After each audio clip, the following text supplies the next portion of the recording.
Behind me there is a green forest with all the ambient sounds that you could get. And what you need for it, an electric bicycle.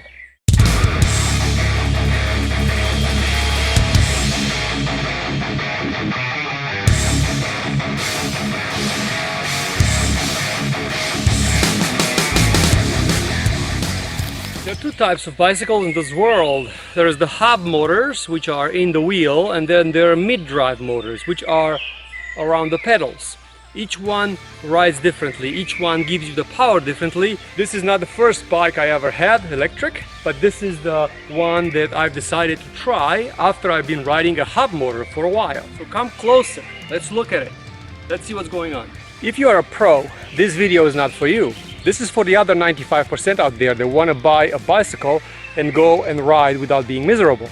So this is going to be about an electric bicycle. And for those pros that clicked on this video, if you want to have some entertainment, you could watch it, but this video is not for you. I'm an average guy like the other 95%.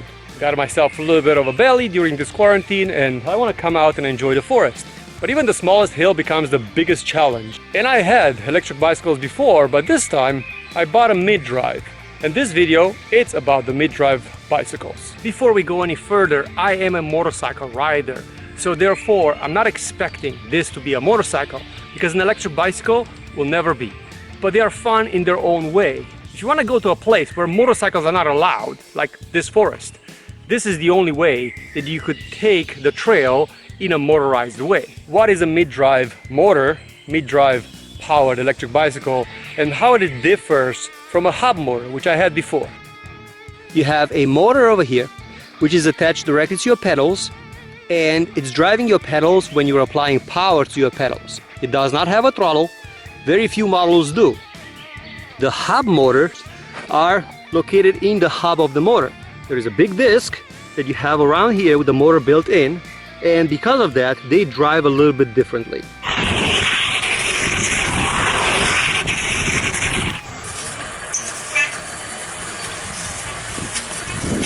Those are different and then can be easily made throttle actuated, but this is not throttle actuated. This particular model is built in with a sensor over here. Harder you push down on the pedal, more power it gives you from the motor. It's usually designed to try to double the amount of force that you apply to your pedals. So if you could pedal only so much, for example up the hill, this sensor senses the pedal, and when you push it down, it will try to compensate, and it will compensate for the extra power through this motor. If you stop pedaling, the motor stops. If you are pedaling, the motor works. It has multiple levels of power. They are here in the dash, and then you have from no assist to eco mode, tour mode, speed mode, and turbo mode.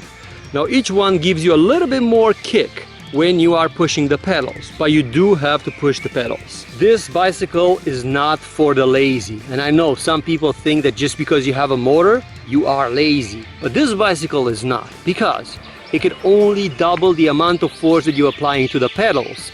So if you are not capable of bicycling anymore, then this motor, even though your battery is full, it won't help you at all. So this bicycle is meant for those people that still want to enjoy pedaling, still want to have the challenge of going up the hill, but not going at 2 miles an hour, but going at a decent 5 or 6, 7 miles an hour up the hill. You're still putting out the same amount of effort, but you are not going at a snail pace where somebody walking can pass you. If you're coming to these trails to enjoy, and let's face it, that's why we come to these trails, get an electric bike, because it's really designed to put a smile on your face, to see a hill and not get scared, to see a hill and not get embarrassed that you're climbing it at 2 kilometers or 2 miles an hour, but you're climbing it at a decent 5 or 6 miles an hour. Electric bikes are coming down in price. This particular one is made in Romania and it costs about $700. Is this the best bicycle in the world? No, actually this is one of the cheapest ones that you could find. You still get brake discs, you still get 29-inch wheels, you're still getting 2 brakes, you're still getting a decent amount of battery power and a decent amount of power on the actual motor. You're still getting lights, you're still getting an onboard computer, you're still getting front suspension, and of course it's a hardtail, so you're not gonna get a rear suspension at that price.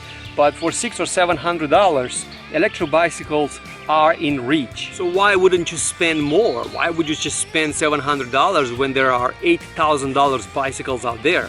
Well, the truth is that you have to discover yourself first. See where you're gonna ride, how many times a week you can ride, and if this is something that you are going to do for a while. Because if you're spending $4,000 or $5,000 on an electric bicycle and you're using it twice a year, and after 2 years you just completely give up, you've wasted $5,000. I'm going to put a link at the bottom of this video for this particular model and for the Ancheer, which is the hub motor bicycle, which is in the same price range. Comparing apples to apples, $600 to $600.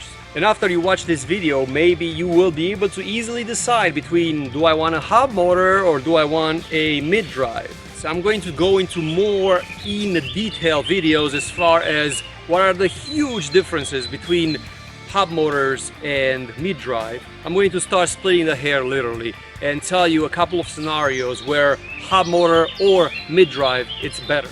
So if you want to see those videos, please stay subscribed to the channel. I'm going to make an entire series on this one. Also, I'm going to put links at the bottom of the video for the updated videos in this series, so you could check out those links at the bottom. Thanks for watching.